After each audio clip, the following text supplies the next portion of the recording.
voice coming from somewhere as I dug through a cabinet in my office beneath my desk. I sensed movement behind me and felt the presence of another person in the room. I turned and I saw Ryan standing in the doorway. He's 21 now, by the way, so this was like 6 or 7 years ago. "What are you doing?" he asked. "I'm looking for my GURPS horror book," I said. He came into the room and crouched down on the floor next to me. "The GURPS game, it seems pretty cool." "Yeah," I said, "it's really fun and it was one of my favorite systems when I was your age." I thought for a second. "Wait, I mean when I was younger than you." God damn it, I feel old. I pulled out a stack of graphic novels, thinking that maybe my GURPS books were behind them, and I carefully set them on the floor between us. Ryan pointed to V for Vendetta, which was on top. "I've been thinking about it, and I think the book is better than the movie," he said. "It usually is," I said. "They should have kept in a lot of the stuff they cut, and they sort of changed the entire meaning of the story with the screenplay, especially in the third act." I dug deeper in my cabinet, up to my elbows in a lifetime of geeky literature. "Yes, I agree with you," I said, "and so does Alan Moore." My GURPS horror book was not there. I sighed heavily, exasperated, defeated. "What's wrong?" he asked.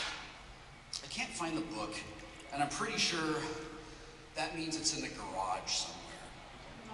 "Oh man," he said. "That's like -10 to your search roll right there." I was too frustrated to laugh, but it put a smile on my face regardless.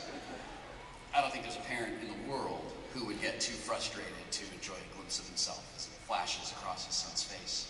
"Yeah, -10 if I'm lucky," I said. I picked up my books, and as I began to put them back on my shelf, one of them caught my eye. "Hey, I think you'd like this." I handed him a copy of a book called Vertigo's First Offenses. It's a few issues from classic Vertigo titles like Fables, The Invisibles, Sandman Mystery Theater. "You gave this to me when you got it a few months ago," he said. "I really liked it." "Oh, awesome." I set it back on the shelf. "Yeah, Fables was great." I put more of my books back. Watchmen, a few Hellblazer, the entire collection of Preacher, all my hardback Sandmans. Bob Mould finished singing and Michael Stipe replaced it. "Ryan, I can't believe I'm going to say this, but..." My throat had suddenly become dry and I stopped to swallow. "I think you're mature enough to have full access to my comic book and graphic novel."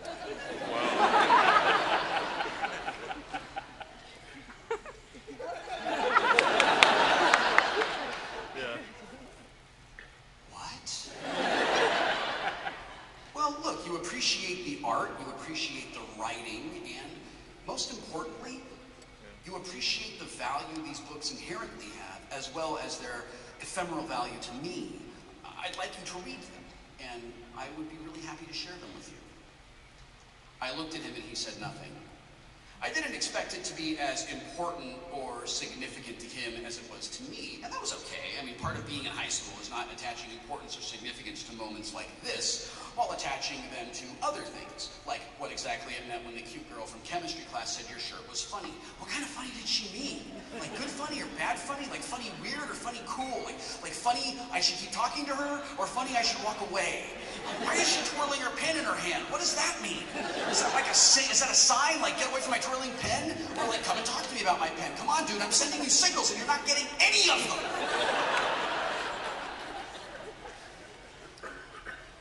"Wow, thank you," he said. "Now, does this include," he spoke gravely, "the collection?" Oh. I guess he did understand the importance and significance of the moment after all. "Well," I said, "listen, let's start in this cabinet with the trade paperbacks, and we'll work our way up, all right? I mean, like, I haven't even opened some of these in almost 20 years. God damn it, I feel old." "Okay," he said. But if you ever feel interested in reading one of these, I pointed to a shelf that was filled with stories that mattered to me, stories that I hoped to gently pass along to Ryan. You have my permission to come up and read any of them you like. Wow, thanks, he said. Just be careful with them. Like, really. I want to know without any food on your hands. He grinned at me. Are you sure about this?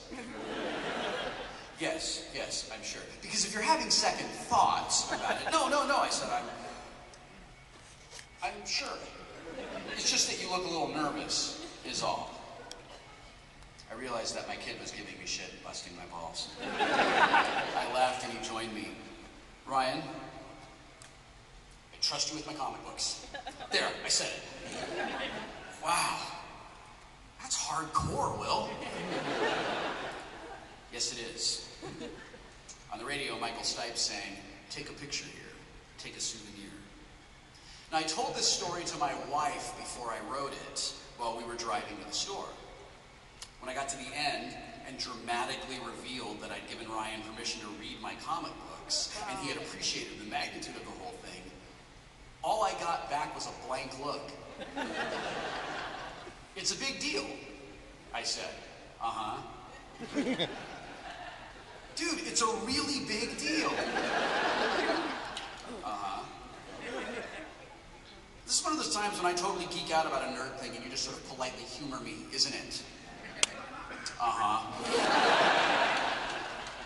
It's the happiest days of our lives.